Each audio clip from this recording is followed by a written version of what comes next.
ಗುರುರ್ಬ್ರಹ್ಮ ಗುರುರ್ವಿಷ್ಣು ಗುರುರ್ದೇವೋ ಮಹೇಶ್ವರಃ ಗುರು ಸಾಕ್ಷಾತ್ ಪರಬ್ರಹ್ಮ ತಸ್ಮೈ ಶ್ರೀ ಗುರವೇ ನಮಃ.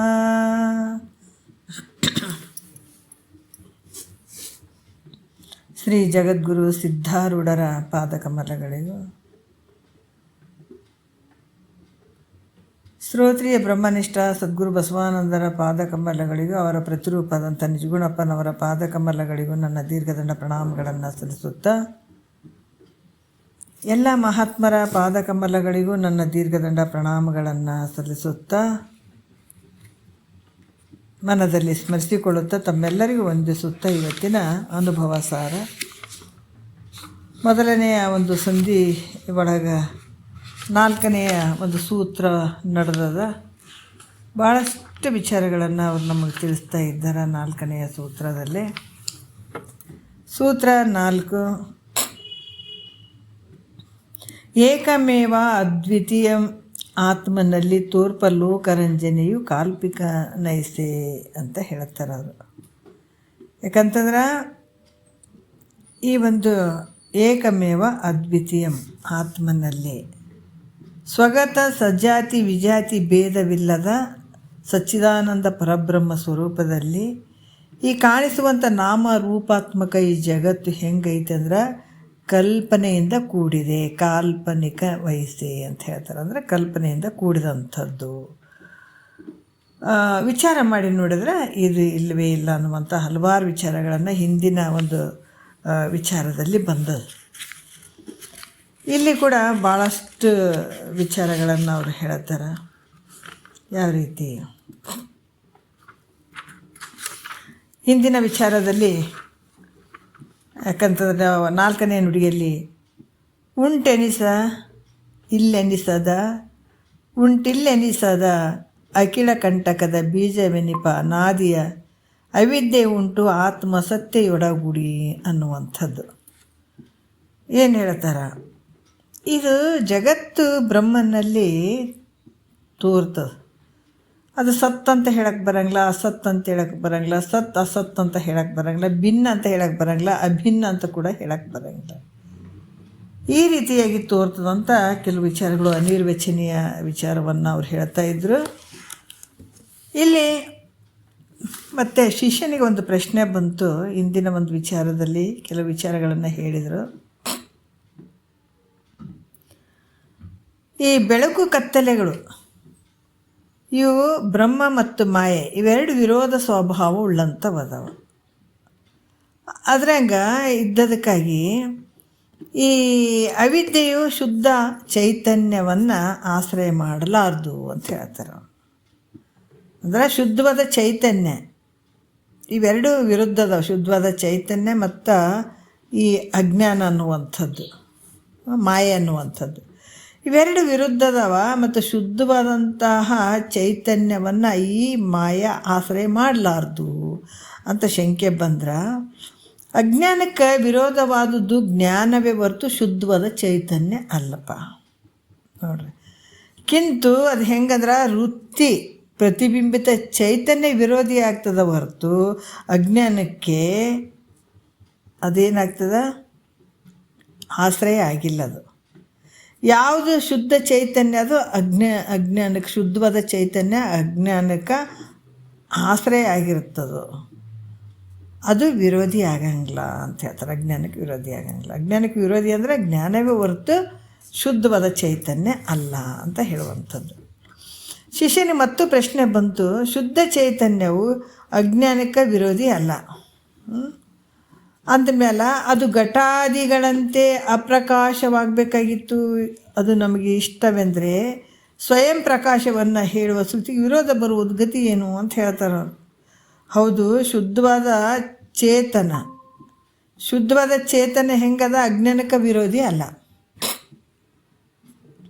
ಅಂದಮೇಲೆ ಅದು ಶುದ್ಧವಾದ ಚೇತನ ಐತಲ್ಲ, ಈ ಶುದ್ಧವಾದ ಚೇತನ ಅಪ್ರಕಾಶ ಆಗಬೇಕಾಗಿತ್ತು. ಹೆಂಗೆ ಘಟಪಟಾದಿಗಳಂತ ಜಡ ಆಗಬೇಕಾಗಿತ್ತು. ಮತ್ತು ಅದು ಆಗಂಗಿಲ್ಲ. ಅದಕ್ಕೆ ಸ್ವಯಂ ಪ್ರಕಾಶ ಅಂತ ಹೇಳುವಂಥ ಶ್ರುತಿಗೆ ಅದು ವಿರೋಧ ಆಗ್ತದಲ್ಪ ಅಂತ ಕೇಳ್ತಾನೆ ಆ ಶಿಷ್ಯ. ನೋಡ್ರಿ ಎಷ್ಟು ಅದ್ಭುತವಾಗಿ ಕೇಳ್ತಾನೆ. ಆವಾಗ ಗುರು ಹೇಳ್ತಾನೆ, ಭಾಳ ಅದ್ಭುತ ವಿಚಾರ ಇದು. ಸೂರ್ಯನು ಪ್ರಕಾಶಮಾನನಾಗಿರುವನು. ಯಾಕಂದ್ರೆ ಸೂರ್ಯ ಈಗ ನಾವು ನೋಡ್ತೀವಲ್ಲ, ಈ ಸೂರ್ಯ ಹೆಂಗದಾನ, ಪ್ರಕಾಶಮಾನವಾಗಿ ಅದಾನ. ಮತ್ತು ಇದು ಹುಲ್ಲು, ಹತ್ತಿ, ಇವು ವಸ್ತುಗಳನ್ನು ಅದ್ರ ಮೇಲೆ ಪ್ರಕಾಶ ಮಾಡ್ತಾನೆ, ಬೆಳಕು ಬೀರ್ತಾನೆ ಅದ್ರ ಮೇಲೆ. ಮತ್ತು ಆತನೇ ಸೂರ್ಯನೇ ಸೂರ್ಯಕಾಂತ ಶಿಲೆಯಲ್ಲಿ ಪ್ರತಿಬಿಂಬಿಸಿ ಹುಲ್ಲು ಹರಳೆಗಳನ್ನು ಸುಟ್ಟು ಬೂದಿ ಮಾಡ್ತಾನೆ. ಉದಾಹರಣೆ ಭಾಳ ಚಂದ ಕೊಟ್ಟಾರೆ ಅದು. ಅದೇ ಸೂರ್ಯನೇ ಸೂರ್ಯಕಾಂತ ಅದರಲ್ಲಿ ಪ್ರತಿಬಿಂಬಿಸಿ ಹುಲ್ಲು ಕಡ್ಡಿಯನ್ನು ಸುಟ್ಟು ಬಿಡ್ತಾನೆ.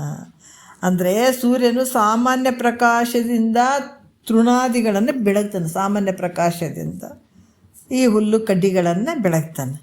ಆದರೆ ವಿಶೇಷ ಪ್ರಕಾಶದಿಂದ ಅವುಗಳನ್ನು ಸುಡ್ತಾನೆ. ಹಂಗೆ ಶುದ್ಧವಾದ ಚೈತನ್ಯ ರೂಪ ಬ್ರಹ್ಮವು ಸಾಮಾನ್ಯ ರೂಪದಿಂದ ಅವಿದ್ಯೆಗೆ ಆಶ್ರಯ ಆಗ್ಯದ.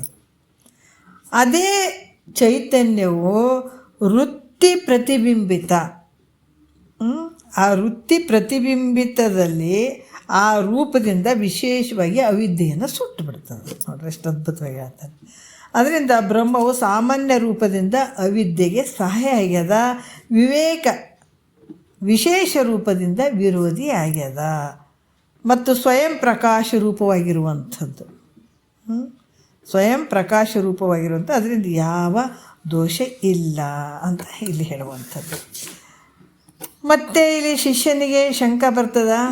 ಚಿನ್ಮಾತ್ರ ಬ್ರಹ್ಮದಲ್ಲಿ ಅಜ್ಞಾನ ಇರುವಂಥದ್ದು ಐತಲ್ಲ, ನೀವೇನು ಹೇಳಕತ್ತೀರಿ, ಪರಬ್ರಹ್ಮ ಸ್ವರೂಪದಲ್ಲಿ ಅಜ್ಞಾನ ಇರುವಂಥದ್ದು ಇದು ಸ್ವಾಭಾವಿಕ ಅದು ನೋಡ್ರಿ, ಅಥವಾ ಉಪಾಧಿ ಸಂಬಂಧ ಐತು?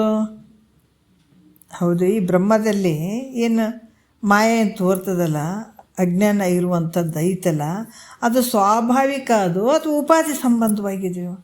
ಸ್ವಾಭಾವಿಕ ಅಂತ ಹೇಳಿದ್ರೆ ಆತ್ಮನಂತೆ ಅದು ನಿವೃತ್ತಿ ಆಗಕ್ಕೆ ಬರಂಗಿಲ್ಲ. ಯಾಕಂದ್ರೆ ಸ್ವಭಾವ ಸಿದ್ಧ ಐತಲ್ಲ, ಅದಕ್ಕೆ ನಿವೃತ್ತಿ ಅಂತ ಹೇಳಕ್ಕೆ ಬರಂಗಿಲ್ಲ. ಉಪಾಧಿ ಮೂಲಕ ಅಂತ ಹೇಳಿದ್ರೆ ಅಜ್ಞಾನಕ್ಕೆ ಅಜ್ಞಾನವೇ ಉಪಾಧಿ ಆಗ್ಬೇಕಾಗ್ತದೆ. ಅದಕ್ಕೆ ಹೀಗಾದ್ರೆ ಆತ್ಮಾಶ್ರಯ ದೋಷ ಬರ್ತದಲ್ಲ ಅಂತ ಇಲ್ಲಿ ಪ್ರಶ್ನೆ ಮಾಡಿದ್ರೆ, ಎರಡನೇ ಅಜ್ಞಾನವನ್ನು ಅಪೇಕ್ಷಿಸಿದ್ದಾರೆ ಅನೋನ್ಯ ಆಶ್ರಯ ದೋಷ ಬರ್ತದೆ. ಅದಕ್ಕೆ ಬೇರೊಂದು ಅಪೇಕ್ಷಿಸಿದ್ರೆ ಅದರ ಚಕ್ರಿಕಾಪತ್ತಿ ಅನಾವಸ್ಥಾದಿ ದೋಷಗಳು ಬರ್ತಾವೆ ಗುರುಗಳೇ ಅಂತ ಹೇಳಿದ್ರೆ, ಅದಕ್ಕೆ ಗುರು ಹೇಳ್ತಾರ, ಏನು ಹೇಳ್ತಾರೆ, ಅವಿದ್ಯೆಯು ತನಗೆ ತಾನೇ ಉಪಾಧಿಯಾಗಿರುವಂಥದ್ದು. ಅವಿದ್ಯೆ ಹೆಂಗದ, ತನಗೆ ತಾನೇ ಉಪಾಧಿಯಾಗಿರುವುದು, ಅನಾದಿಯಾಗಿರುವುದರಿಂದ ಆತ್ಮಾಶ್ರಯ ದೋಷಗಳು ಬರೋದಿಲ್ಲ. ಅದು ಅನಾದಿಯಿಂದ ಇರುವಂಥದ್ದು. ಅದಕ್ಕೆ ಆತ್ಮಾಶ್ರಯಾದಿ ದೋಷಗಳು ಬರಂಗಿಲ್ಲ. ಯಾಕಂದ್ರೆ ಅದು ಅನಿರ್ವಚನೀಯ ಶಕ್ತಿ ಉಳ್ಳಂಥದ್ದು ಇರ್ತದೆ. ಅದಕ್ಕೆ ಅನಿರ್ವಚನೀಯ ಶಕ್ತಿ ಉಳ್ಳಂಥದ್ದು ಇರ್ತದೆ. ಹಾಗಾಗಿ ಅದಕ್ಕೆ ಭೂಷಣವೇ ಸ್ವಾಭಾವಿಕವಾಗಿದ್ದರೂ ನಿವೃತ್ತಿ ಸಂಭವ ಆಗ್ತದೆ ಅಂತ ಹೇಳ್ತಾರೆ ಅವರು. ಮಾಯ ಅನ್ನುವಂಥದ್ದು ಹೆಂಗೈತಪ್ಪ ಅಂತಂದ್ರೆ ಅದು ಅನಿರ್ವಚನೀಯ ಶಕ್ತಿ ಉಳ್ಳಂಥದ್ದು ಐತಿ. ನೋಡಿದ್ರೆ ಐತಿ, ನೋಡದೇ ಇದ್ದಾಗ ಇರೋಂಗಿಲ್ಲ. ಮತ್ತು ಅದು ಸ್ವಾಭಾವಿಕವಾಗಿದ್ದರೂ ಕೂಡ ಅದು ನಿವೃತ್ತಿ ಆಗ್ತದೆ ತಿಳ್ಕೊಂಡಾಗ ನೋಡ್ರಿ. ಮತ್ತು ಇಲ್ಲಿ ಕೂಡ ಹೇಳ್ತಾರೆ, ಘಟದಲ್ಲಿ ರೂಪವು ಸ್ವಾಭಾವಿಕವಾಗಿದ್ದರೂ ಅದು ಹೇಗೆ ನಿವೃತ್ತಿ ಆಗ್ತದೋ ಹಾಗೆ ಘಟದ ಪ್ರಾಗ್ಭಾವವು ಕಪಾಲುಗಳಲ್ಲಿ ಸ್ವಭಾವ ಸಿದ್ಧವಿದ್ದರೂ ಘಟೋತ್ಪತ್ತಿ ಆದ ಕೂಡಲೇ ಹೇಗೆ ನಿವೃತ್ತಿ ಆಗ್ತದೆ. ಯಾಕಂತಂದ್ರೆ ಈ ಮಣ್ಣಿನಿಂದ ಆದಂಥ ಗಡಿಗೆ ಮೊದಲು ಏನಿತ್ತು, ಪ್ರಾಗ್ಭಾವ ಅಂದರೆ ಮೊದಲು ಏನಿತ್ತು, ಮಣ್ಣೇ ಇತ್ತು. ಆ ಮಣ್ಣಿನಿಂದ ಮಾಡಿದಂಥ ಒಂದು ಗಡಿಗೆ ಆಕಾರ ತಾಳಿತು. ಮತ್ತು ಹೊಡೆದಗಳನ್ನೇ ಏನಾಯ್ತದ, ಮಣ್ಣೇ ಆಯಿತು. ಅದೇ ರೀತಿ ಕೂಡ ಇಲ್ಲಿ ಘಟ ಅಂತ ತೋರಿದರೂ ಕೂಡ ಅದು ಹೊಡೆದೋದ ತಕ್ಷಣವೇ ಏನಾಗ್ತದೆ, ಘಟ ಅನ್ನುವಂಥದ್ದು ಮಾಯ ಬರೀ ಮಣ್ಣು ಇರುವಂಥದ್ದು ನಿವೃತ್ತಿ ಆಗ್ತದೆ. ಘಟದ ಉತ್ಪತ್ತಿ ಆದ ಕೂಡಲೇ ಅದು ಹೇಗೆ ನಿವೃತ್ತಿ ಆಗ್ತದೋ ಹಾಗೆ ಬ್ರಹ್ಮಾಶ್ರಯದಲ್ಲಿ ಅಜ್ಞಾನ ಸ್ವಭಾವವಾಗಿದ್ದರೂ ಜ್ಞಾನದಿಂದ ನಿವೃತ್ತಿ ಆಗ್ತದ ಅಂತ ಕೂಡ ಹೇಳ್ತಾರೆ. ಯಾವ ರೀತಿ ಈ ಬ್ರಹ್ಮಾಶ್ರಯದಲ್ಲಿದ್ದರೂ ಕೂಡ ಜ್ಞಾನದಿಂದ ಅಜ್ಞಾನ ನಿವೃತ್ತಿ ಆಗ್ತದ. ಮತ್ತು ಶಿಷ್ಯನ ಒಂದು ಪ್ರಶ್ನೆ ಬರ್ತದೆ ಏನಂತ, ಶುದ್ಧ ಚಿನ್ಮಾತ್ರ ಬ್ರಹ್ಮದಲ್ಲಿ ಅಜ್ಞಾನವನ್ನು ಅಂಗೀಕಾರ ಮಾಡಿದ್ರೆ ಆ ಶುದ್ಧ ಬ್ರಹ್ಮಕ್ಕೆ ಸಂಸಾರ ಹೇಳ್ಬೇಕಾಗ್ತದಲ್ಲ ಗುರುಗಳೇ. ಯಾಕಂದರೆ ಬ್ರಹ್ಮದಲ್ಲಿ ಅಜ್ಞಾನ ಮಾಯೆಯನ್ನು ಸ್ವೀಕಾರ ಮಾಡಿದ್ರೆ ಮತ್ತು ಶುದ್ಧವಾದ ಬ್ರಹ್ಮದಲ್ಲಿ ಶುದ್ಧವಾದ ಬ್ರಹ್ಮಕ್ಕೆ ಸಂಸ್ಕಾರ ಈ ಥರ ಮಾಯೆ ಐತಪ್ಪ ಅಲ್ಲಿ ಅದನ್ನ ಆಶ್ರಯದಲ್ಲಿ ಶುದ್ಧವಾದ ಚಿನ್ಮಾತ್ರ ಬ್ರಹ್ಮದಲ್ಲಿ ಅಜ್ಞಾನ ಐತೆ ಅಂತ ಅಂಗೀಕಾರ ಮಾಡಿದ್ರೆ ಶುದ್ಧವಾದ ಬ್ರಹ್ಮಕ್ಕೆ ಸಂಸಾರ ಹೇಳ್ಬೇಕಾಗ್ತದಲ್ಲ ಗುರುಗಳೇ ಅಂತಂದರೆ ಗುರು ಹೇಳ್ತಾರೆ, ಮುಖಕ್ಕೆ ಕನ್ನಡಿಗೂ ಸಂಬಂಧವಾಗಿರುವಂಥದ್ದು ಯಾವುದು? ದರ್ಪಣ. ದರ್ಪಣ ಅಂದರೆ ಯಾವುದು? ಕನ್ನಡಿ. ಈ ದರ್ಪಣ ಸಂಬಂಧಿ ಮಲಿನತ್ವವು ಪ್ರತಿಬಿಂಬದಲ್ಲಿ ತೋರುವುದೇ ಹೊರತು, ಕನ್ನಡಿಯನ್ನು ನೋಡ್ಕೊಳಕತ್ತೀವಲ್ಲ ನಾವು, ಕನ್ನಡಿ ನೋಡಿಕೊಂಡಾಗ ಆ ಕನ್ನಡಿಯಲ್ಲಿರುವಂಥ ಮಲಿನತ್ವ ಏನಾಗ್ತದೆ? ಪ್ರತಿಬಿಂಬದಲ್ಲಿ ತೋರುವುದೇ ಹೊರತು ಆದರೆ ಬಿಂಬವಾದ ಮುಖದಲ್ಲಿ ತೋರಂಗಿಲ್ಲ. ಅಂದ್ರೆ ಮಲಿನತ್ವ ಎಲ್ಲಿ? ದರ್ಪಣದ ಸಂಬಂಧವಾಗಿರುವಂಥ ಮಲಿನತ್ವ. ಆ ಕನ್ನಡಿಯಲ್ಲಿರುವಂಥ ಮಲಿನತ್ವ ಅಲ್ಲಿ ಪ್ರತಿಬಿಂಬದಲ್ಲಿ ತೋರ್ದಂಗೆ ಆಗ್ತದೆ ವಿನಃ ವಿಚಾರ ಮಾಡಿದ್ರೆ ಬಿಂಬ ಈಗ ನಿಂತು ನೋಡ್ಕೊಳ್ತಾ ಇದ್ದಾನಲ್ಲ ಆತನ ಬಳಿ ಯಾವ ರೀತಿಯಿಂದ ಮಲಿನತ್ವ ಇಲ್ಲ. ಅದು ಕನ್ನಡಿ ಒಳಗೆ ಆ ಮಲಿನತ್ವ, ಕನ್ನಡಿ ಮೇಲೆ ಇರುವಂಥ ಆ ಮಲಿನತ್ವ ಪ್ರತಿಬಿಂಬಕ್ಕೆ ಸ್ವಲ್ಪ ತೋರ್ದಂಗೆ ಆಗ್ತದೆ, ಹತ್ತಿದಂಗೆ ಆಗ್ತದೆ ಮುಖಕ್ಕೆ. ಕನ್ನಡಿ ಮೇಲೆ ಏನಾದ್ರು ಧೂಳು ಕುಂತಿತ್ತಂದ್ರೆ ನಾವು ಮುಖ ನೋಡ್ಕೊಂಡ್ರೆ ಅಲ್ಲಿ ಪ್ರತಿಬಿಂಬ ಸ್ವಚ್ಛವಾಗಿ ಕಾಣಿಸ್ತದೆ ಅಂದ್ರೆ ಕಾಣಂಗಿಲ್ಲ ನಮಗೆ. ಯಾಕಂದ್ರೆ ಅಲ್ಲಿ ಒಂಥರ ಮಬ್ಬು ಕಾಣ್ತದೆ, ಏನೋ ಒಂದು ಕಲಿ ಥರ ಕಾಣಿಸ್ತದೆ. ಆದ್ರೆ ಆ ಕಲಿ ಅನ್ನುವಂಥದ್ದು ಪ್ರತಿಬಿಂಬಕ್ಕೆ ತೋರ್ತದೆ ವಿನಃ ನಿನ್ನ ಬಿಂಬ ಸ್ವರೂಪಕ್ಕೆ ಅದು ತೋರಂಗಿಲ್ಲ.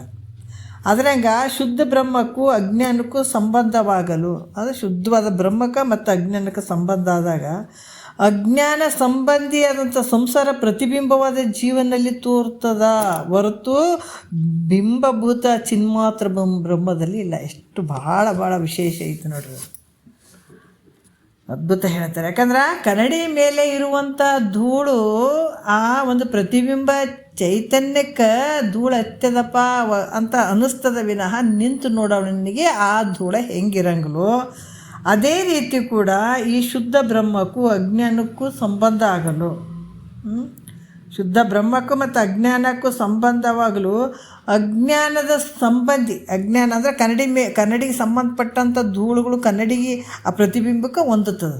ಅದೇ ರೀತಿ ಕೂಡ ಇಲ್ಲಿ ಅಜ್ಞಾನ ಸಂಬಂಧಿಯಾದಂಥ ಸಂಸಾರದ ಪ್ರತಿಬಿಂಬನಾದ ಜೀವನಲ್ಲಿ ತೋರ್ತದ ಹೊರತು ಶುದ್ಧವಾದ ಆತ್ಮನಲ್ಲಿ ಇಲ್ಲ. ಬಿಂಬಭೂತ ಆತ್ಮನಲ್ಲಿ ಇದು ತೋರಂಗಿಲ್ಲ, ಬ್ರಹ್ಮದಲ್ಲಿ ಇಲ್ಲ ಅಂತ ಹೇಳ್ತಾರೆ. ಅದಕ್ಕೆ ಇಲ್ಲಿ ಕೂಡ ಹೇಳ್ತಾರೆ, ಮಾಯೆಗೆ ಆಶ್ರಯ ಮತ್ತು ವಿಷಯವಾದುದು ಕೇವಲ ಶುದ್ಧ ಚೈತನ್ಯವೇ ಆಗಿರ್ತದ. ನೋಡ್ರಿ, ಮಾಯೆಗೆ ಆಶ್ರಯ ಮತ್ತು ವಿಷಯವಾದದ್ದು ಕೇವಲ ಶುದ್ಧ ಚೈತನ್ಯ ಇರ್ತದ ಹೊರತಾಗಿ ಇಲ್ಲಿ ನೋಡ್ರಿ ಪರಬ್ರಹ್ಮದೊಡನೆ ಕೂಡಿದ ಮಾಯು ಪ್ರಕೃತಿ ಅಂದರೆ ತಿಳಿಯಕ್ಕದ್ದು. ಯಾಕಂದ್ರೆ ಈ ರೀತಿಯಾಗಿ ವಿಶೇಷ ಹಿಂದೆ ಹೇಳಿದ್ರಲ್ಲ, ಈ ರೀತಿಯಿಂದ ವಿಶೇಷ ರೂಪದಿಂದ ಅದು ವಿರೋಧಿ ಆಗ್ತದೆ, ಅಂದರೆ ಅಜ್ಞಾನವನ್ನು ನಾಶ ಮಾಡ್ತದೆ. ಶುದ್ಧ ರೂಪವಾದಂತಹ ಒಂದು ಏನು ಯಾಕಂತಂದರೆ ಇಲ್ಲಿ ಕೂಡ ಆ ಒಂದು ಶುದ್ಧವಾದಂತಹ ಈ ಒಂದು ಯಾವುದು ಪರಬ್ರಹ್ಮದೊಡನೆ ಕೂಡಿದಂಥ ಮಾಯೆ ಅದು. ಯಾಕಂದ್ರೆ ಆ ಚೈತನ್ಯ ಯಾವ ರೀತಿ ಅಂದರೆ ಮಾಯೆಗೆ ಆಶ್ರಯ ಮತ್ತು ವಿಷಯವಾದದ್ದು ಕೇವಲ ಶುದ್ಧವಾದ ಚೈತನ್ಯ, ಅದರ ವಿಶೇಷ ರೂಪವಾದಂಥ ಚೈತನ್ಯ ಅಲ್ಲ. ಶುದ್ಧವಾದಂಥ ಅದು ಯಾವಾಗಲೂ ಸಾಮಾನ್ಯ ಸೂರ್ಯ ನೋಡಿ ಎಲ್ಲ ಕಡೆ ಹೆಂಗಿರ್ತಾನೆ ಅದ್ರಂಗೆ ಈ ಶುದ್ಧ ಬ್ರಹ್ಮ ಹೆಂಗಿರ್ತದೆ ಎಲ್ಲ ಕಡೆ ಇರ್ತದೆ. ಅದು ಆದರೆ ಅಜ್ಞಾನಕ್ಕೂ ಅದು ಸಂಬಂಧವಾಗಲು ಹೆಂಗಾಗ್ತದೆ, ಅಜ್ಞಾನದ ಸಂಬಂಧಿ ಸಂಸಾರ ಪ್ರತಿಬಿಂಬಿತನಾದಂಥ ಜೀವನಲ್ಲಿ ತೋರ್ತದೆ. ಆದರೆ ಯಾರಲ್ಲಿ ತೋರಂಗಿಲ್ಲ? ಬಿಂಬಭೂತ ಸಚ್ಚಿದಾನಂದನಲ್ಲಿ ತೋರಂಗಿಲ್ಲ. ಕೆಲವು ವಿಷಯಗಳು ಅದ್ರ ಬಗ್ಗೆ ಹೇಳ್ತಾ ಇದ್ದಾರೆ ಅವರು. ಮತ್ತು ಇಲ್ಲಿ ಕೂಡ ಪರಬ್ರಹ್ಮದೊಡನೆ ಕೂಡಿದಂಥ ಮಾಯೆ, ಇದಕ್ಕೇನು ಹೇಳ್ತಾರೆ? ಈ ಪ್ರಕೃತಿ ಅಂದ್ರೆ, ಅವಿದ್ಯೆ ಅಂದ್ರೆ, ಅಜ್ಞಾನ ಅಂದ್ರೆ ಇವೆಲ್ಲ ಒಂದೇ, ಪರ್ಯಾಯ ಶಬ್ದಗಳು ಅಷ್ಟೇ. ಪರಬ್ರಹ್ಮದೊಡನೆ ಕೂಡಿದಂಥ ಮಾಯೆ ಹೆಂಗದಂದ್ರೆ ಅದು ಪ್ರಕೃತಿ ಅಂತೂ ಕೂಡ ತಿಳಿತಕ್ಕಂಥದ್ದು. ಹಿಂಗೂ ಐತೆ. ಶಿಷ್ಯ ಕೇಳ್ತಾನೆ, ಮತ್ತೆ ಪ್ರಶ್ನೆ ಮಾಡ್ತಾನೆ, ಜಲದಲ್ಲಿ ಬಿದ್ದ ತೈಲ ಬಿಂದುವಿನಂತೆ ಈ ನೀರಿನಲ್ಲಿ ಬಿದ್ದಂಥ ಒಂದು ಹನಿ ಎಣ್ಣೆ ಅದು ಹೆಂಗಿರ್ತದ? ಬಿದ್ದ ತೈಲ ಬಿಂದುವಿನಂತೆ ಮಾಯು ಬ್ರಹ್ಮದ ಸರ್ವಾಂಶದಲ್ಲಿ ಐತಾ? ಹೆಂಗೆ ಬ್ರಹ್ಮದ ಎಲ್ಲ ಕಡೆ ತುಂಬ್ಯದ? ಹೆಂಗೆ ಮಾಯೆ ಇದು? ಏನು ನಮ್ಮ ಭಾಳ ನೀರಲ್ಲಿ ಒಂದು ಹನಿ ಎಣ್ಣೆ ಬಿದ್ದಾಗ ಅಷ್ಟೇ ಕಾಣ್ತದೋ ಅಥವಾ ಎಲ್ಲ ಕಡೆ ತುಂಬ್ಯದ ಮಾಯೆಯು ಬ್ರಹ್ಮದ ಸರ್ವಾಂಶದಲ್ಲಿ ಉಂಟು? ಅಥವಾ ಪಕ್ಷಿ ವೃಕ್ಷದ ತುದಿಯಲ್ಲಿ ಕೂತಂತೆ ಅಂದರೆ ಪಕ್ಷಿ ಒಂದು ಗಿಡ ಐತೆ, ಗಿಡದ ಒಂದು ತುದಿಯಲ್ಲಿ ಒಂದು ಪಕ್ಷಿ ಕೂತಿರ್ತದೆ, ಆ ಥರ ಐತೆ ಮಾಯೆ. ನೋಡ್ರಿ, ಏಕಾಂಶದಲ್ಲೈತು, ಹೆಂಗೆ ಐತಿದು? ಆದ್ರೆ ಈ ಜಲದಲ್ಲಿ ಒಂದು ಹನಿ ಎಣ್ಣೆ ಬಿತ್ತಂದ್ರೆ ಎಲ್ಲ ಕಡೆ ಹೆಂಗಾಗ್ತದ? ಆ ಪಕ್ಷವನ್ನು ಅಂಗೀಕರಿಸಿದ್ರೆ ಬ್ರಹ್ಮದಂತೆ ಮಾಯೆಯೂ ವಸ್ತು ಆಗೋದ್ರಿಂದ ಅಲ್ಲೇನಾಗ್ತದೆ? ದ್ವೈತಾಪತ್ತಿ ಬರ್ತದೆ. ಯಾಕಂದ್ರೆ ಎಲ್ಲ ಕಡೆ ಐತೆ ಆ ಮಾಯೆ, ಬ್ರಹ್ಮನಲ್ಲಿ ಎಲ್ಲ ಕಡೆ ಐತೆ. ಹೆಂಗೆ ನೀರಿನಲ್ಲಿ ಒಂದು ಎಣ್ಣೆ ಬಿದ್ದಾಗ ಎಲ್ಲ ಕಡೆ ಹೆಂಗೆ ಹರಡ್ತದ, ಅದ್ರಂಗೆ ಬ್ರಹ್ಮನಲ್ಲಿ ಮಾಯೆ ಎಲ್ಲ ಕಡೆ ಆದಂತಂದ್ರೆ ಅದು ಒಂದು ವಸ್ತು ಆಗ್ತದೆ. ಬ್ರಹ್ಮ ಒಂದು ವಸ್ತು, ಮಾಯೆ ಒಂದು ವಸ್ತು ಆಗ್ತದೆ. ಹಿಂಗಾಗಿ ದ್ವೈತಾಪತ್ತಿ ಬರ್ತದಲ್ಲಿ. ಎರಡನೇ ಪಕ್ಷ ಅಂಗೀಕಾರ ಮಾಡಿದರೆ ಇಲ್ಲ, ಒಂದು ತುದಿಗೆ ಗಿಡದ ಒಂದು ತುದಿಗೆ ಹೆಂಗೆ ಒಂದು ಅಕ್ಕಿ ಕುಂತದೋ, ಅದು ಪಕ್ಷಿ ಕುಂತದೋ, ಅದ್ರಂಗೆ ಈ ಬ್ರಹ್ಮನಲ್ಲಿ ಮಾಯೆ ಒಂದು ಕಡೆ ತುದಿಗಾದಪ್ಪ ಅಂತ ಹೇಳಿದ್ರೆ ನೋಡ್ರಿ, ಅದು ಕೂಡ ಯೋಗ್ಯ ಆಗಂಗಿಲ್ಲ. ಯಾಕಂದ್ರೆ ನಿರವಯವಾದಂಥ ಬ್ರಹ್ಮದಲ್ಲಿ ಇಲ್ಲಿ ಈ ರೀತಿ ಕಲ್ಪನೆಯನ್ನು ಮಾಡುವಂಥದ್ದು ಯೋಗ್ಯ ಆಗಂಗಿಲ್ಲ. ಅದು ಯಾಕಂದರೆ ನಿರವಯದಿಂದ ಕೂಡಿದಂಥದ್ದು, ಯಾವ ಅವಯವಗಳು ಇರದೆ ನಿರವಯವಾದಂಥ ಬ್ರಹ್ಮದಲ್ಲಿ ಇಲ್ಲಿ ಐತಪ್ಪ ಇಂದು ಒಂದು ಕಡೆ ತುದಿಗೆ ಐತೆ ಅಂತ ಹೇಳಿದ್ರೆ ಅದು ಹೆಂಗಾಗ್ತದೆ? ಅದು ಯೋಗ್ಯ ಅನ್ಸಂಗಿಲ್ಲ. ಅದು ಯಾಕಂದ್ರೆ ಭಾಳಷ್ಟು ಪರಿಪೂರ್ಣವಾಗಿರುವಂಥದ್ದು, ಅದರಲ್ಲಿ ಯಾವ ಒಂದು ಕಲ್ಮಶ ಕೂಡ ಇಲ್ಲ ಬ್ರಹ್ಮನಲ್ಲಿ. ಮತ್ತು ಎಲ್ಲ ಒಂದು ಕಡೆ ಆದಂದ್ರೆ ಅದು ಯೋಗ್ಯ ಆಗಂಗಿಲ್ಲ, ಅನಿತ್ಯ ದೋಷ ಬರ್ತದೆ. ಮತ್ತು ಅಲ್ಲಿ ಒಂದು ಐತೆ ಅಂತಂದ್ರೆ ಅದು ಅಲ್ಲಿ ಐತೆ ಮತ್ತು ಅದು ನಾಶ ಆಗ್ತದೆ, ಅನಿತ್ಯ ದೋಷ ಬರ್ತದೆ, ಹಂಗೆ ಹೇಳಕ್ಕೆ ಬರೋಂಗಿಲ್ಲ. ಇಲ್ಲಿ ಕೂಡ ಹೇಳ್ತಾರೆ, ಇವ್ರು ಏನು ಹೇಳ್ತಾರೆ, ಈ ದ್ವೈತಾಪತ್ತಿ ಬರ್ತದೆ. ಎರಡನೇ ಪಕ್ಷ ಅಂಗೀಕಾರ ಮಾಡಿದರೆ ಅದು ನಿರವಯ ಅದ. ಅದಕ್ಕೆ ಬ್ರಹ್ಮದಲ್ಲಿ ಈ ರೀತಿ ಹೇಳೋದ್ರಿಂದ ಏನಾಗ್ತದೆ? ಅದು ಯೋಗ್ಯ ಅಲ್ಲ, ಅದು ಅನಿತ್ಯತೆ ದೋಷ ಬರ್ತದೆ. ಮತ್ತು ಇದು ಸರಿ ಆಗಂಗಿಲ್ಲಲ್ಲ ಗುರುಗಳೇ, ಅದು ಹೆಂಗೆ ಇವೆ ಒಪ್ಪಬೇಕಿದು? ಒಪ್ಪಕ್ಕಾಗಂಗಿಲ್ಲಲ್ಲ. ಒಂದು ಕಡೆ ಇಲ್ಲಿ ಎಲ್ಲೋ ಒಂದು ಕಡೆ ಬ್ರಹ್ಮದ ಒಂದು ತುದಿಯಲ್ಲಿ ಎಲ್ಲೋ ಈ ಗಿಡದಲ್ಲಿ ಒಂದು ಪಕ್ಷಿ ಕುಂತದಲ್ಲ, ಅದ್ರಾಗ ಬ್ರಹ್ಮದ ತುದಿಯಲ್ಲಿ ಎಲ್ಲೋ ಒಂದು ಕಡೆ ಮಾಯಾದಂತ ಹೇಳೋದು ಯೋಗ್ಯ ಆಗಂಗಿಲ್ಲ. ಮತ್ತು ಎಣ್ಣೆ ನೀರಲ್ಲಿ ಬಿದ್ದಾಗ ಎಲ್ಲ ಕಡೆ ಹರಡ್ತದಲ್ಲ, ಆ ಥರ ಮಾಯೆ ಎಲ್ಲ ಕಡೆ ತುಂಬಿದಂದ್ರೆ ಅದು ಒಂದು ವಸ್ತು ಅದು, ಇದು ಒಂದು ವಸ್ತು ಅದಂತ ಅನ್ಬೇಕತ್ತ, ಅದು ಯೋಗ್ಯ ಆಗಂಗಿಲ್ಲ. ಮತ್ತು ಇದು ಹೆಂಗೆ ರೀ ಗುರುಗಳೇ ಅಂತ ಪ್ರಶ್ನೆ ಮಾಡ್ತಾ ಇದ್ದಾನತ್ತ. ಆವಾಗ ಗುರು ಹೇಳ್ತಾರೆ, ಬ್ರಹ್ಮದ ಸಂಪೂರ್ಣ ಒಂದು ದೇಶದಲ್ಲಿ ಮಾಯೆಯನ್ನು ನಾವು ಒಪ್ಪಂಗಿಲ್ಲ. ಈಗ ಏನು ಹೇಳಕತ್ತಿದ್ದಿ ಶಿಷ್ಯಗೆ ಹೇಳ್ತಾರೆ, ನೀ ಏನು ಹೇಳಕತ್ತಿದ್ದಿ? ಆ ನೀರಿನ ತುಂಬ ಒಂದು ಚೂರು ಎಣ್ಣೆ, ಒಂದು ಹನಿ ಎಣ್ಣೆ ಬಿಂದು ಎಣ್ಣಷ್ಟೇ ಎಣ್ಣೆ ಬಿದ್ದರೆ ಅದು ಹೆಂಗೆ ತುಂಬ ಆಗ್ತದೆ, ಅದ್ರಂಗೆ ಈ ಪರಬ್ರಹ್ಮನ ಯಾಕಂದ್ರೆ ಈ ಬ್ರಹ್ಮದ ಸಂಪೂರ್ಣ ದೇಶದಲ್ಲಿ ಮಾಯೆಯನ್ನು ನಾವು ಒಪ್ಪಂಗಿಲ್ಲ. ಅದರಿಂದ ಇಲ್ಲಿ ದ್ವೈತ ಬರೋಂಗಿಲ್ಲ, ಮಾಯೆ ಹಂಗೆ ಒಪ್ಪಂಗಿಲ್ಲ ನಾವು. ಅದಕ್ಕೆ ಇಲ್ಲಿ ಕೂಡ ಬ್ರಹ್ಮದ ಒಂದು ಪಾದ ಭಾಗದಲ್ಲಿ ನೋಡ್ರಿ, ಬ್ರಹ್ಮದ ಒಂದು ಪಾದ ಭಾಗದಲ್ಲಿ ಮಾಯೆಯ ತತ್ಕಾರ್ಯ ಜಗತ್ತುಂಟು. ಅಂದ್ರೆ ಒಂದು ಮಾಯೆ ಸಂಪೂರ್ಣವಾಗಿರುವಂಥದ್ದು ಒಂದು ಕಡೆ ಮಾತ್ರ ಮಾಯೆಯ ಒಂದು ತತ್ಕಾರ್ಯ, ಆ ಕೆಲಸ ಅಂದರೆ ಈ ಜಗತ್ತು ಕಾಣಿಸ್ತದೆ. ಅದಕ್ಕೆ ಮೂರು ಪಾದ ಸ್ವಯಂ ಪ್ರಕಾಶ ಆಗಿರುವಂಥದ್ದು, ಅದರಲ್ಲಿ ಏನೂ ಇಲ್ಲ, ಅದರಲ್ಲಿ ಏನೂ ಇಲ್ಲ. ಈಗೆಂಬ ಶ್ರುತಿ ಐತೆ, ಮೂರು ಪಾದ ಸ್ವಯಂ ಪ್ರಕಾಶ ಆಗ್ಯದ, ಒಂದು ಪಾದ ಮಾತ್ರ ಏನಾಗ್ಯದ? ಒಂದು ಜಗತ್ತೈತೆ. ಈ ರೀತಿ ಐತೆ. ಹೆಂಗಂದ್ರೆ ಆಕಾಶದ ಯಾವುದೇ ಒಂದು ಭಾಗದಲ್ಲಿ ಮೇಘಮಂಡಲ ಇದ್ದಂತೆ ನೋಡ್ರಿ. ಇದಕ್ಕೆ ಉದಾಹರಣೆ ಕೊಡ್ತಾರೆ. ಆಕಾಶದೊಳಗೆ ಎಲ್ಲ ಕಡೆ ಮೋಡ ಐತೇನ? ಇಲ್ಲ, ಒಂದು ಕಡೆ ಮಾತ್ರ ಮೋಡ ತೋರ್ದಂಗೆ ಆಗ್ತದೆ. ಅದ್ರಂಗೆ ಬ್ರಹ್ಮದ ಪಾದ ಭಾಗದಲ್ಲಿ ಮಾಯೆ ಉಂಟು. ಬ್ರಹ್ಮದ ಒಂದು ಪಾದ ಭಾಗದ ಒಂದು ಕಡೆ ಬ್ರಹ್ಮದ ಒಂದು ಭಾಗ, ಹೆಂಗೆ ಆಕಾಶದಲ್ಲಿ ಒಂದು ಕಡೆ ಮೋಡ ಇರ್ತದಲ್ಲ, ಹಂಗೆ ಮಾಯೆ ಉಂಟು.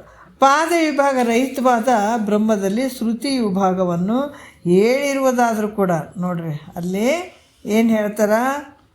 ಪಾದ ವಿಭಾಗ ರಹಿತವಾದಂಥ ಬ್ರಹ್ಮದಲ್ಲಿ ಶ್ರುತಿಯು ವಿಭಾಗವನ್ನು ಹೇಳಿರುವಂಥದ್ದಾದರೂ ಕೂಡ ಅದು ಅಜ್ಞಾನರ ಜನರ ದೃಷ್ಟಿಯಿಂದ ಹೇಳಿರುವಂಥದ್ದು ಅಂತ ಹೇಳ್ತಾರೆ ಅವರು. ಅಜ್ಞಾನದ ಒಂದು ದೃಷ್ಟಿ ಏನು ಜನರಿಗೆ ಜನರ ಒಂದು ದೃಷ್ಟಿಯಿಂದ ಈ ರೀತಿ ಹೇಳೋದು ಹೊರತು ಯಥಾರ್ಥವಾದಂಥದ್ದು ಅಲ್ಲ. ಯಥಾರ್ಥವಾದಂಥ ಇಷ್ಟು ಹೇಳಿವಿ. ಹೌದು, ಬ್ರಹ್ಮನ ಒಂದು ಪಾದದಲ್ಲಿ ಒಂದು ಚೂರು ಮಾಯ ಕಂಡಂಗೆ ಆಗ್ತದೆ, ಆದರೆ ಈ ರೀತಿ ಅದು ಯಾಕಂದರೆ ಅದು ಕೂಡ ಇಲ್ಲ ಸ್ವಲ್ಪ ಅಜ್ಞಾನದ ಒಂದು ಭಾವ ಇರುವಂಥ ಜೀವಾತ್ಮರಿಗೆ ನಾನು ಈ ರೀತಿ ಹೇಳಿದಂಥದ್ದು ವಿಚಾರ ಮಾಡಿದರೆ ಅದು ಕೂಡ ಯಥಾರ್ಥವಲ್ಲ. ಹೆಂಗಂದ್ರೆ ಬ್ಯಾಸಿಗೆ ಮಧ್ಯಾಹ್ನ ಕಾಲದಲ್ಲಿ ಈ ಸೂರ್ಯನ ಒಂದು ಮಂಡಲದಲ್ಲಿ ಈ ಗೂಗಿ ದೃಷ್ಟಿಯಿಂದ ಆರೋಪಿತವಾದಂಥ ಅಂಧಕಾರವು ಇರ್ತು ಅಂತ ಹೇಳಿದಂತೆ. ಯಾಕಂದ್ರೆ ಹಗಲತ್ತು ಗೂಗಿಗೇನು ಕತ್ತಲಾದಂಗೆ ಇಲ್ಲ, ಹಗಲತ್ತ ಗೂಗಿಗೆ ಕತ್ತಲಾದಂಗೆ ಆಗ್ತದೆ, ಅಂಧಕಾರ ಇರ್ತದೆ ಕತ್ತಲಾದಂಗೆ. ಆದ್ರೆ ಬ್ರಹ್ಮದಲ್ಲಿ ಮಾಯ ಉಂಟಂತೂ ಈ ರೀತಿ ಹೇಳಿರುವಂಥದ್ದು. ಯಾಕಂದ್ರೆ ನಿಜವಾಗಿ ಕತ್ತಲಿರ್ತದೇನೋ, ಹಗಲತ್ತು ಸೂರ್ಯ ಇರ್ತಾನೆ, ಆದರೆ ಗೂಗಿಗೆ ಮಾತ್ರ ಅಂಧಕಾರ ಅನಿಸಿರ್ತದೆ. ಹಗಲತ್ತು ಸೂರ್ಯ ಇರ್ತಾನೆ ಆದರೂ ಕೂಡ ಅಂಧಕಾರ ಅನಿಸಿರ್ತದೆ. ಅದ್ರಂಗೆ ಇಲ್ಲಿ ಕೂಡ ಯಥಾರ್ಥ ವಿಚಾರ ನೋಡಿದ್ರೆ ಅಂಧಕಾರ ಇರ್ತದೇನು ಅಂತಂದರೆ ಇರಂಗಿಲ್ಲ. ಅದ್ರಂಗೆ ಇಲ್ಲಿ ಕೂಡ ಮಾಯೆ, ಬ್ರಹ್ಮದಲ್ಲಿ ಮಾಯೆ ಉಂಟಂತ ಹೇಳಿರುವಂಥದ್ದು ಆದರೂ ಕೂಡ ಹಿಂಗೆ ಹೇಳಿರುವಂಥದ್ದು ಯಾಕಂತಂದ್ರೆ ವಿಚಾರ ಮಾಡಿದ ನೋಡಿದರೆ ಅಲ್ಲಿ ಅಂಧಕಾರ ಇಲ್ಲ, ಆದರೆ ಗೂಗಿ ದೃಷ್ಟಿಯಲ್ಲಿ ಅಂಧಕಾರ ಇರುವಂಥದ್ದು. ಅದಕ್ಕೆ ಬ್ರಹ್ಮದಲ್ಲಿ ಮಾಯೆ ಹಿಂಗಂತ ಅಜ್ಞಾನ ಜನರಿಗೆ ಹಿಂಗಂತ ಹೇಳಿರುವಂಥದ್ದು. ಅದಕ್ಕೆ ಕಾಗಿ ಕೂತಿದ್ದೇ ದೇವದತ್ತನ ಮನೆ ಎಂಬಂತೆ ಅಂತ ಹೇಳ್ತಾರೆ. ಯಾಕಂದ್ರೆ ಕಾಗಿ ಕೂತ್ಕೊಂಡದ ಅದು ದೇವದತ್ತನ ಮನೆ, ಅಲ್ಲಿ ಕುಂತದ ನೋಡಿ, ಕಾಗಿ ಅಲ್ಲಿ ಕುಂತದಲ್ಲ ಅದೇ ದೇವದತ್ತನ ಮನೆ ಅಂತ. ಈ ಮಾಯಾ ಒಂದು ಉಪಲಕ್ಷಣದಿಂದ ಉಪಲಕ್ಷಿತವಾದಂಥ ಬ್ರಹ್ಮನನ್ನು ಅಪರೋಕ್ಷ ಮಾಡಿಕೊಡೋದಕ್ಕಾಗಿ ಹೇಳುವಂಥದ್ದಿದು. ಅಪರೋಕ್ಷ ಮಾಡಿಕೊಡೋದಕ್ಕಾಗಿ ಮಾಯೆಯನ್ನು ಶ್ರುತಿ ಸ್ವೀಕಾರ ಮಾಡಿರ್ತದೆ. ಯಾಕಂದ್ರೆ ಬ್ರಹ್ಮನನ್ನು ತೋರ್ಸಕ್ಕೆ, ಅದಕ್ಕೆ ಈ ಮಾಯೆಯನ್ನು ಶ್ರುತಿ ಸ್ವೀಕಾರ ಮಾಡ್ತದೆ. ವಾಸ್ತವಿಕವಾಗಿ ನೋಡಿದ್ರೆ, ಪಾರಮಾರ್ಥಿಕ ದೃಷ್ಟಿಯಿಂದ ನೋಡಿದ್ರೆ ಇದೇನೂ ಇಲ್ಲ, ಮಾಯೆ ಇಲ್ಲವೇ ಇಲ್ಲ. ವಿಚಾರ ಮಾಡಿ ನೋಡಿದ್ರೆ ತನ್ನ ಒಂದು ಅಜ್ಞಾನದ ದೃಷ್ಟಿಗೆ ಇದು ಮಾಯೆ, ಅಜ್ಞಾನ ಅನ್ನುವಂಥದ್ದು ಈ ಮಾಯೆನೇ. ಈ ರೀತಿಯಾಗಿ ವಿಚಾರ ಮಾಡಿ ನೋಡಿದ್ರೆ ಪಾರಮಾರ್ಥಿಕ ದೃಷ್ಟಿಯಿಂದ ಇದು ಮಾಯೆ ಇಲ್ಲವೇ ಇಲ್ಲ. ಅದರಿಂದ ಇಲ್ಲಿ ಯಾವುದೇ ಒಂದು ಶಂಕೆಗಳಿಗೆ ಅವಕಾಶ ಇರಂಗಿಲ್ಲಪ್ಪ ಅಂತ ಹೇಳ್ತಾರೆ. ಹಿಂಗೆ ಯಾವಾಗಲೂ ಇರುವಂಥದ್ದು ಶುದ್ಧವಾದ ಚೈತನ್ಯ ಮಾತ್ರ ಇರುವಂಥದ್ದು. ಇದು ಒಂದು ಮಾಯೆ ಹೆಂಗೆ ತೋರ್ತದೆ ಅಂತಂದ್ರೆ, ಮಾಮೂಲಿ ಈ ಅಂಧಕಾರ ಹೆಂಗೆ ತೋರ್ತದೆ ಗೂಗಿಗೆ, ಆ ಥರ ಇಲ್ಲಿ ಕೂಡ ಮಾಯೆ ತೋರಿದಂಗೆ ಆಗ್ತದೆ. ವಿಚಾರ ಮಾಡಿದ್ರೆ ಇದು ಯಾವುದು ಇಲ್ಲ. ಮ್ಯೂಟ್ ಮಾಡಿರಿ ದಯವಿಟ್ಟು, ಮ್ಯೂಟ್ ಮಾಡಿರಿ ದಯವಿಟ್ಟು, ಮತ್ತೆ ಮ್ಯೂಟ್ ಮಾಡಿರಿ ದಯವಿಟ್ಟು. ಸೂರ್ಯನ ದೃಷ್ಟಿಯಿಂದ ಮೃಗಜಲವು ಅತ್ಯಂತ ಅಭಾವವಾಗಿರ್ತದೆ. ಸೂರ್ಯನ ದೃಷ್ಟಿಯಿಂದ ನೋಡಿದ್ರೆ ಮೃಗಜಲ ಐತೇನು ಅಂತಂದರೆ ಇಲ್ಲವೇ ಇಲ್ಲ. ನಮ್ಮಗಳ ದೃಷ್ಟಿಯಿಂದ ಅನಿರ್ವಚನೀಯ ಆಗ್ಯದ. ಯಾಕೆ ಸೂರ್ಯನ ಒಂದು ದೃಷ್ಟಿಯಿಂದ ನೋಡಿದರೆ ಮೃಗಜಲ ಐತೇನಂದರೆ ಇಲ್ಲವೇ ಇರೋಂಗಿಲ್ಲ, ಇರೋದೇ ಇಲ್ಲ. ಆದರೆ ನಮ್ಮ ದೃಷ್ಟಿಯಿಂದ ತೋರ್ದಂಗೆ ಆಗ್ತದೆ. ಅದರ ವಿಚಾರ ಮಾಡಿದರೆ ಐತೇನು ಇಲ್ಲ, ತೋರೋದು ಬಿಟ್ಟದನ್ನು ತೋರಕತ್ತದ. ಅದ್ರಾಗ ಮೃಗಗಳ ದೃಷ್ಟಿಯಿಂದ ಇದು ಸತ್ಯ ಆಗ್ಯದ. ಯಾವುದು ಮಾಯೆ ಅನ್ನುವಂಥ ಈ ಜಗತ್ತು ಅನ್ನುವಂಥದ್ದು ಸತ್ಯ ಆಗ್ಯದ. ಹೇಗೋ ಹಾಗೆ ಶ್ರುತಿ ದೃಷ್ಟಿಯಿಂದ ಮಾಯೆ ತತ್ಕಾರ್ಯ ಪ್ರಪಂಚವು. ನೋಡ್ರಿ, ಸ್ವಲ್ಪ ಮ್ಯೂಟ್ ಮಾಡಿರಿ. ಅಜಯ್ ಅಜಯ್ ಅಜಯ್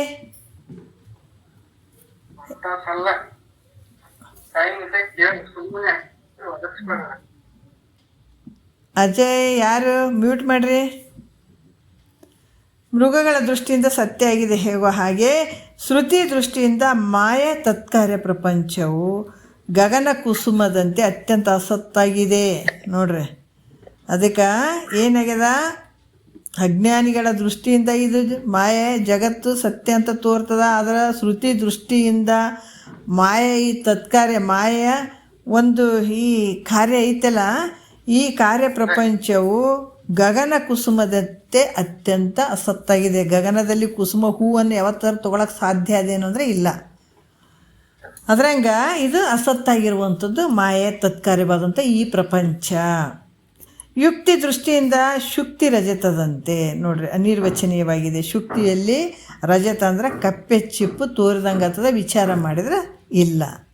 ಈ ರೀತಿಯಾಗಿ ಲೌಕಿಕ ದೃಷ್ಟಿಯಿಂದ ಆತ್ಮನಂತೆ ಸತ್ಯವಾಗಿದೆ. ಲೌಕಿಕ ದೃಷ್ಟಿಯಿಂದ ಆತ್ಮನಂತೆ ಸತ್ಯವಾಗಿದೆ. ಅದರಿಂದ ಮಾಯೆಯ ಇದೇನಾಗ್ತದೆ ಅಂತಂದ್ರೆ ಮಾಯೆಯು ಕಾರ್ಯಾನುಮೇಯವಾಗಿರುವಂಥದ್ದು. ಅದರಿಂದ ಇಲ್ಲಿ ಇದು ಲೌಕಿಕ ದೃಷ್ಟಿಯಿಂದ ಏನಾಗ್ತದಪ್ಪ ಅಂದ್ರೆ ಈ ಮಾಯೆ, ಈ ಜಗತ್ತು ಸತ್ಯ ಅಂತ ಅನ್ನಿಸ್ತದೆ.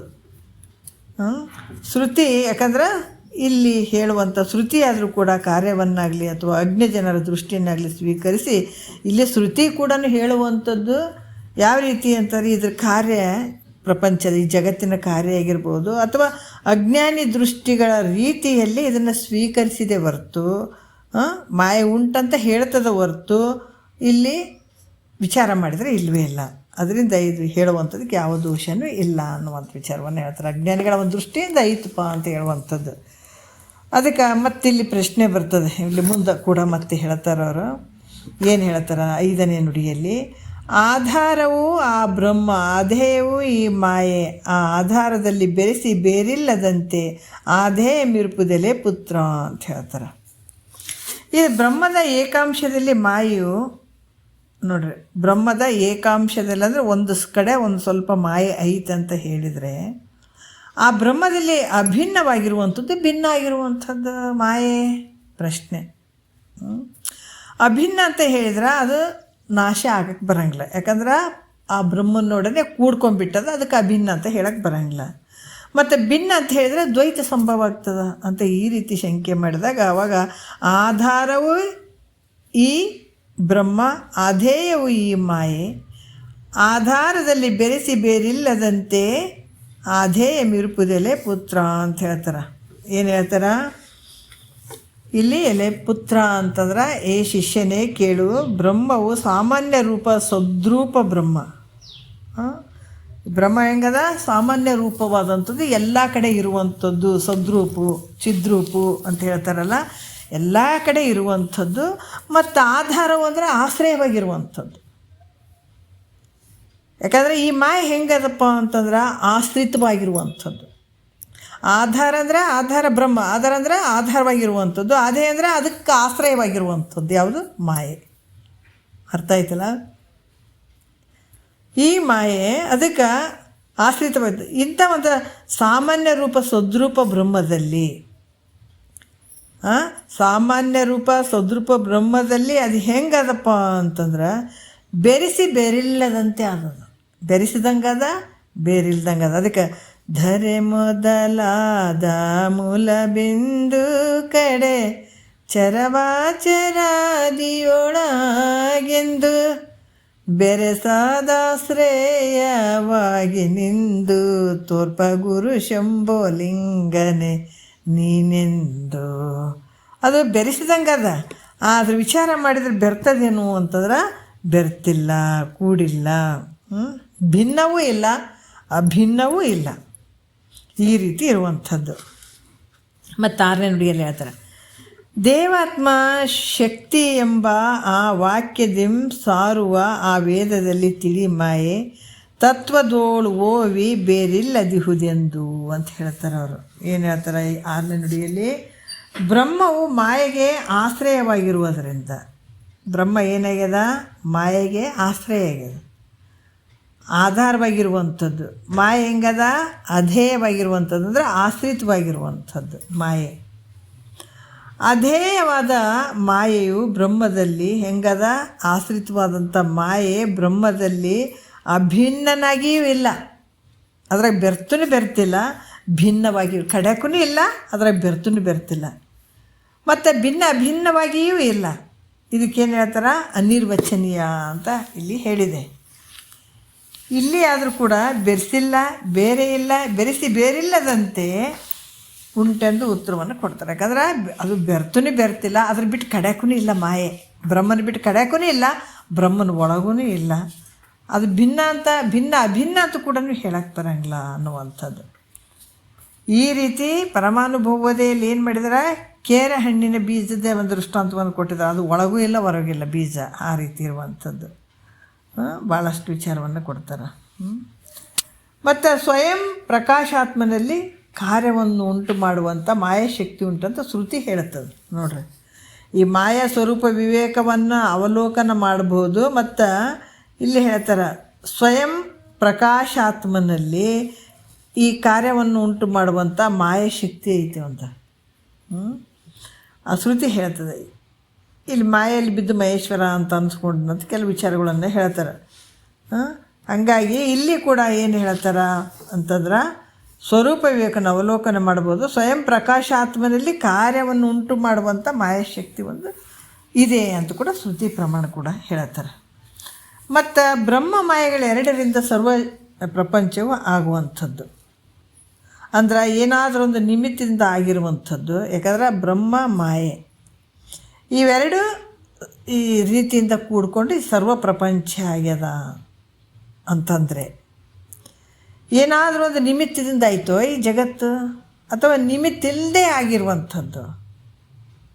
ಹೌದು, ನಿಮಿತ್ತದಿಂದ ಈ ಜಗತ್ತು ಆಗ್ಯದಪ್ಪ ಅಂತ ಹೇಳಿದ್ರೆ, ಯಾಕಂದ್ರೆ ಅಥವಾ ಅಂಥ ನಿಮಿತ್ತವು ಯಾವುದು ಪೂರ್ವದಲ್ಲಿ ತೋರುವುದಿಲ್ಲ.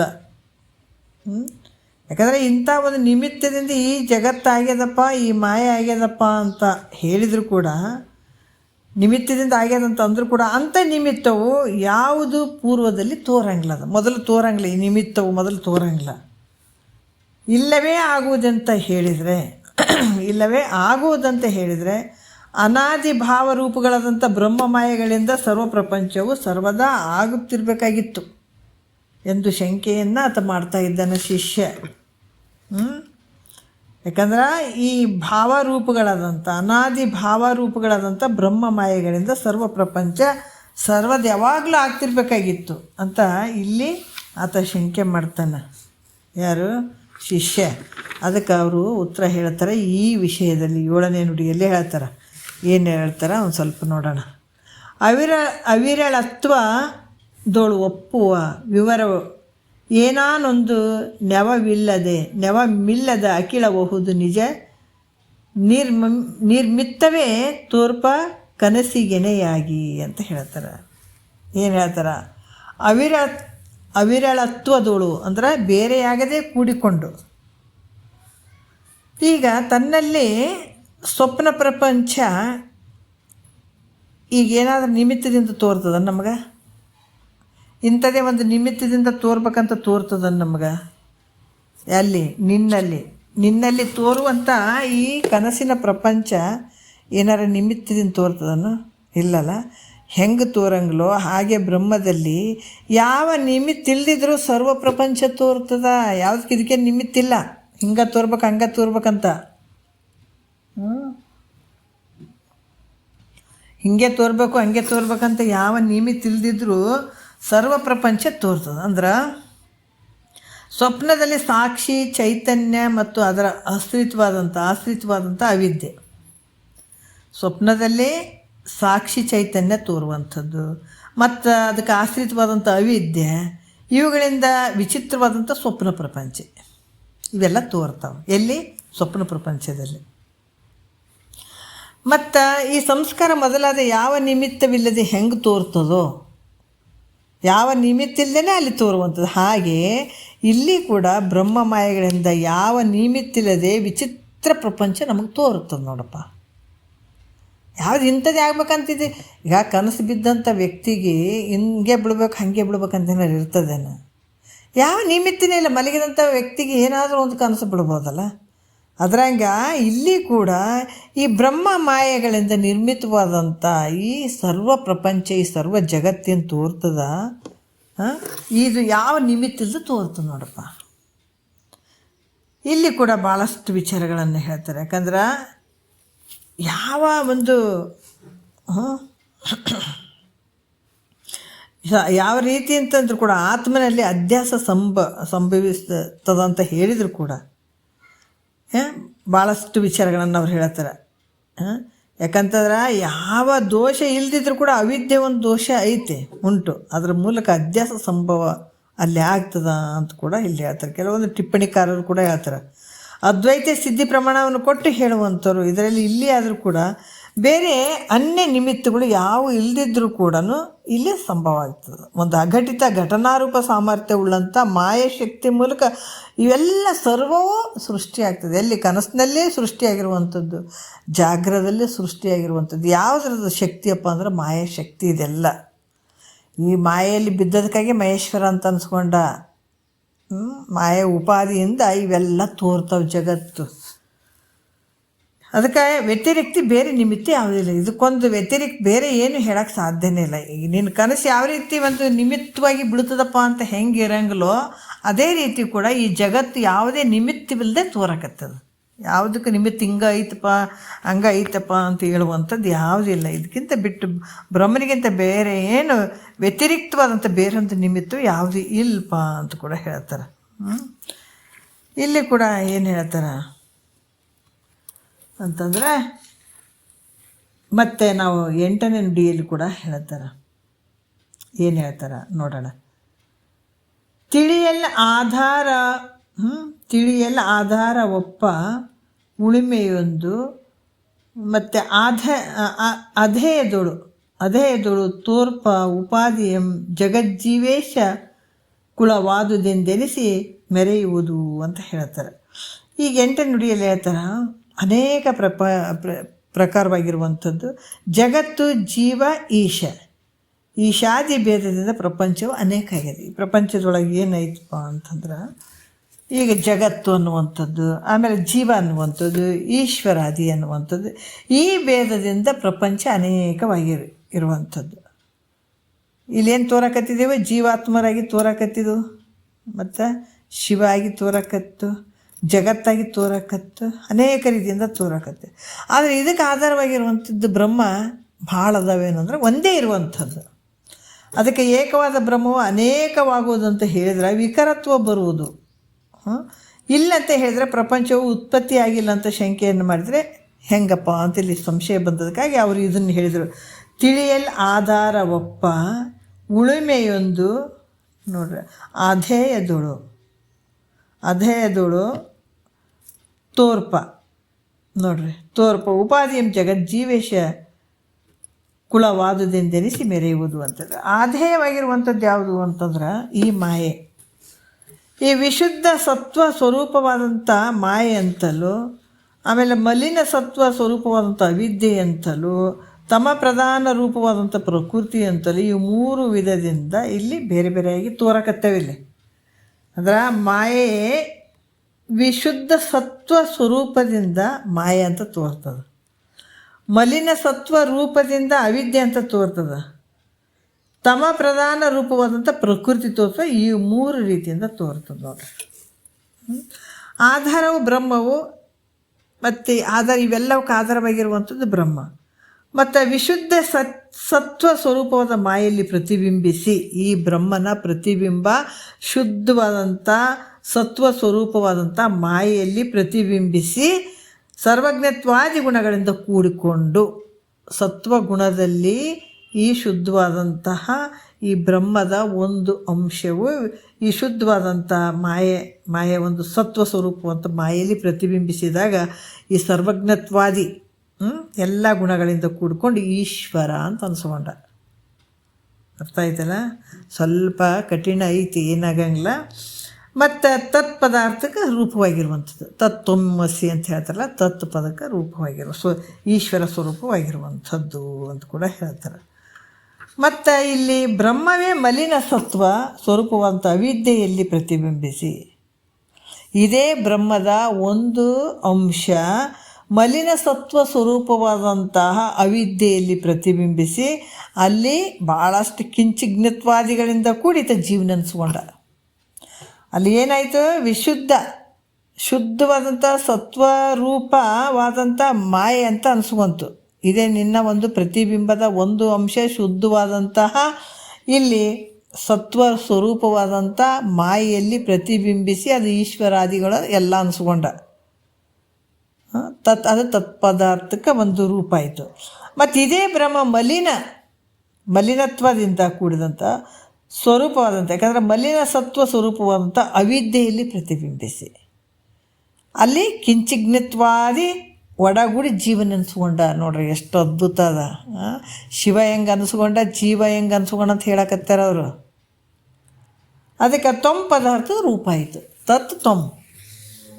ಈತ ಮಲಿನ ಸತ್ವ ಪ್ರಧಾನದಲ್ಲಿ ಈತ ಪ್ರತಿಬಿಂಬಿಸಿ ಈತ ಜೀವಾತ್ಮ ಅನ್ಸ್ಕೊಂಡ. ಶುದ್ಧವಾದಂಥ ಸತ್ವ ಪ್ರಧಾನವಂತ ಮಾಯಲ್ಲಿ ಪ್ರತಿಬಿಂಬಿಸಿ ಆತ ಈಶ್ವರ ಅಂತ ಅನ್ಸ್ಕೊಂಡ. ಈ ರೀತಿಯಾಗಿ ಹೇಳುವಂಥದ್ದು. ಅನಂತರ ಈ ಬ್ರಹ್ಮವು ತಮೋ ಪ್ರಧಾನ ರೂಪವಾದಂಥದ್ದು. ಈ ಬ್ರಹ್ಮವೇ ತಮ ಪ್ರಧಾನ ರೂಪವಂತ ಪ್ರಕೃತಿಯಲ್ಲಿ ಪ್ರತಿಫಲಿಸಿ ಪ್ರಕೃತಿಯಲ್ಲಿ ಪ್ರತಿಬಿಂಬಿಸಿ ಈ ಜಗತ್ತಿನ ರೂಪ ಆಯಿತು. ನೋಡ್ರಿ, ಎಲ್ಲಿಂದ ಬಂದು ಎಲ್ಲಷ್ಟು ಬ್ರಹ್ಮನಿಂದನೇ ಇವೆಲ್ಲ ತೋರ್ದಂಗೆ ಆಗ್ತದೆ. ಅಂದರೆ ಉಪಾಧಿಗಳ ತಾರತಮ್ಯದಿಂದ ಇವೆಲ್ಲ ಎದರಿಂದ ಬಂದವಪ್ಪ ಅಂದರೆ ಉಪಾಧಿಗಳ ತಾರತಮ್ಯದಿಂದ ಸತ್ತು ಚಿತ್ತು ಆನಂದ ಈ ಮೂರಕ್ಕೆ ವಿಶುದ್ಧ ಮಾಯೆ ಪಾತ್ರವಾಗಿರುವಂಥದ್ದು ಅಂತ ಹೇಳ್ತಾರೆ.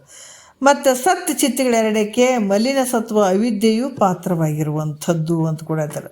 ಯಾಕಂದರೆ ಈ ಸದ್ರೂಪಕ್ಕೆ ಮಾತ್ರ ಪ್ರಕೃತಿ ಪಾತ್ರವಾಗಿರುವಂಥದ್ದು.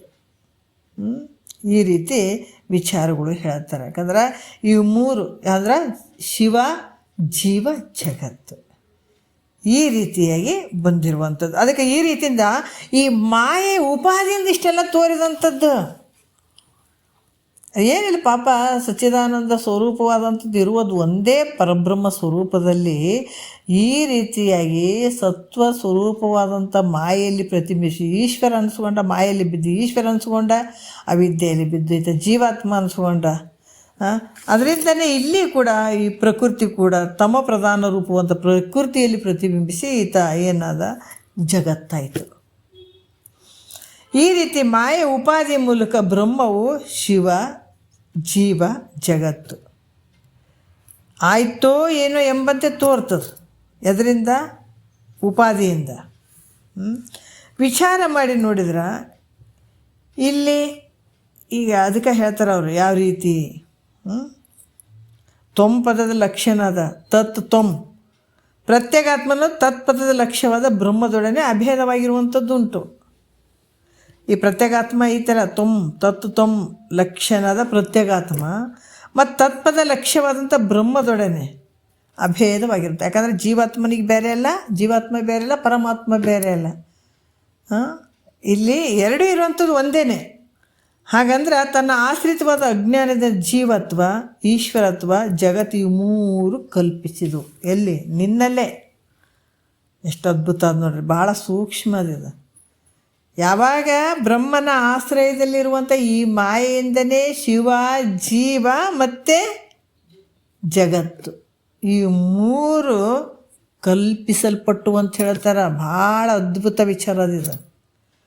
ಅದರಿಂದ ವ್ಯಾಪಕವಾದಂಥ ಬ್ರಹ್ಮವು ಪರಿಚ್ಛಿನ್ನವಾಗಿದೆಯೇ ಅನ್ನುವಂಗೆ ತೋರುವಂಥದ್ದು ಪರಿಪೂರ್ಣವಾಗಿರುವಂಥ. ಇದರಿಂದ ಈ ಜಗತ್ತಿನಿಂದ ನೋಡಿದ್ರೆ ಈ ಶಿವ ಬೇರೆ ಆದಂತ ಅನ್ನುವಂಥದ್ದು ಜೀವ ಬೇರೆ ಆದ ಅನ್ನುವಂಥ ಭಾವ ಬಂದುಬಿಟ್ಟದಕ್ಕಾಗಿ ಈ ರೀತಿ ನೋಡಿದಾಗ ವ್ಯಾಪಕವಾಗಿ ಎಲ್ಲ ಕಡೆ ತುಂಬಿರುವಂಥ ಪರಬ್ರಹ್ಮ ಪರಿಚ್ಛಿನ್ನವಾಗಿದೆಯೋ ಅನ್ನುವಂತೆ ತೋರುವಂಥದ್ದು.